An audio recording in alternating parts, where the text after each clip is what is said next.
Beware when flying Singapore Airlines from Barcelona to Milan. But before we get into that, we start our journey at Barcelona El Prat Airport on this fine morning and excitedly get ourselves checked in for the short but luxurious flight over to Milan. So you might be thinking, why is Singapore Airlines flying European routes? Well, this is called a Fifth Freedom route. A Fifth Freedom route is a flight where a carrier is able to operate a route between two countries that aren't its home country, so long as it then flies onwards to its final destination of the home country or originates from a home country. So this flight will end in Singapore, but we're only joining it on the short trip to Milan.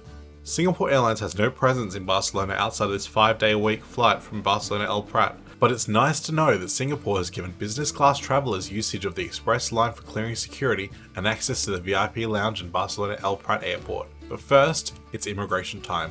Immigration? We're only flying from Barcelona to Milan, and that's where everything fell apart.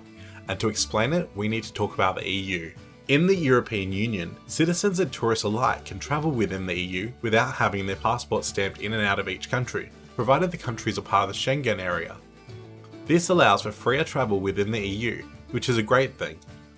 But since we're travelling from Spain to Milan, we shouldn't be stamped out of the EU, but our flight is travelling onwards to Singapore. So the flight departs from the international terminal at Barcelona El Prat, to access which you have to go through immigration. So our passports are stamped. But this isn't communicated to the ground handlers at Milan's airport, who direct the plane to a domestic gate. And when we arrive in Milan, our passports are never checked or stamped back into the EU. After a bit more training and flying around, we arrive in Poland. And soon after we want to travel to the UK. But once we try to clear immigration, that's when this is caught and we get into some trouble. So, after a lengthy discussion, and after bringing up every ticket to explain our journey from Barcelona through to Italy and on to Poland, eventually, and with only a minute before boarding, we get a second exit stamp from the EU at the very back of our passports, probably to avoid issues in the future with the fact we left the EU twice and are unaccounted for on our passports for about 2 weeks. If this happens to you, find an immigration official in Italy.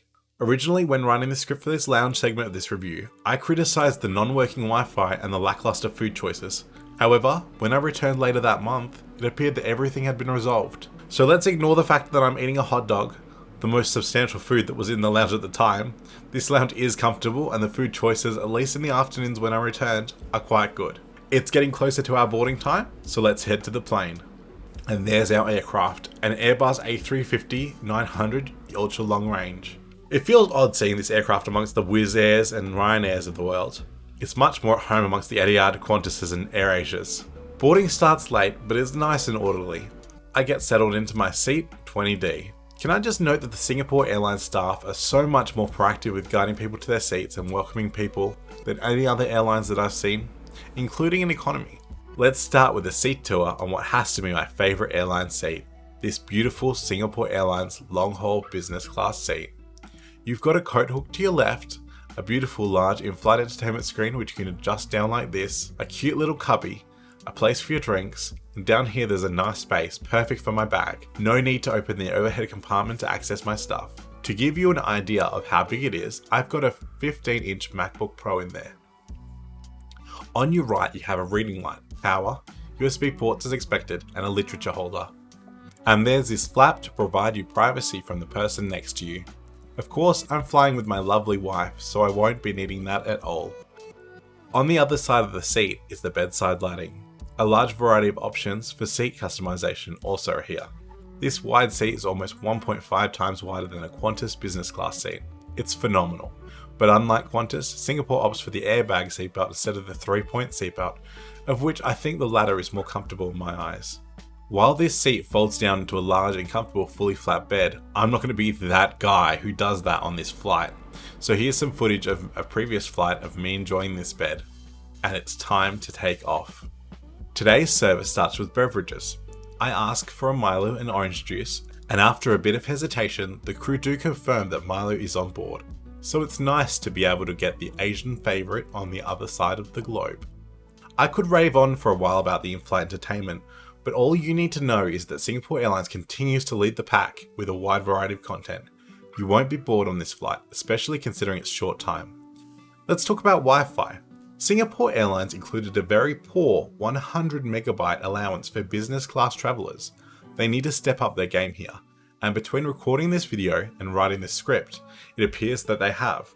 My most recent flight with them included 3 hours of unlimited Wi-Fi, which they used to charge $15.99 for. Whenever I travel and I need to use Wi-Fi, I use today's video sponsor ExpressVPN, not just to change my region and protect my privacy, but during this trip to Europe, I found that so many sites just refuse to work for EU visitors as their measure of working within the rules of the GDPR. So, by simply activating ExpressVPN, I can browse the web like I do at home. Find out how you can get 3 months for free by clicking the link in the description below, expressvpn.com/LukeTravels. It's time for the meal service, and it's just a refreshment on this short flight.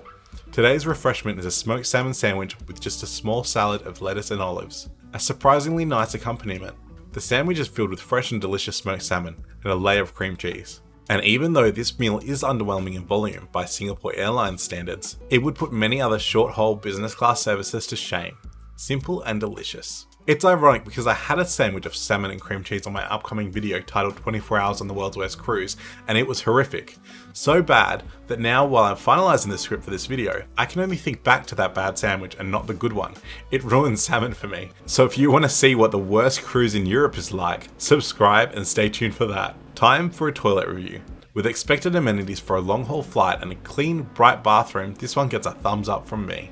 When you compare this flight to the flight that I did with Turkish from Istanbul to Barcelona, this seat is definitely miles ahead on this flight. But the food is definitely better with Turkish, hands down. Very shortly after that, we're in to land in Milan. It's probably the first time I haven't wanted to leave a Singapore Airlines flight. It felt too short. I guess that's a good note to end on. If you're curious about my time in Milan, check out this video here on the scammers I encountered during my trip. It's absolutely wild and I caught it all on camera. You're gonna love it. See you next time.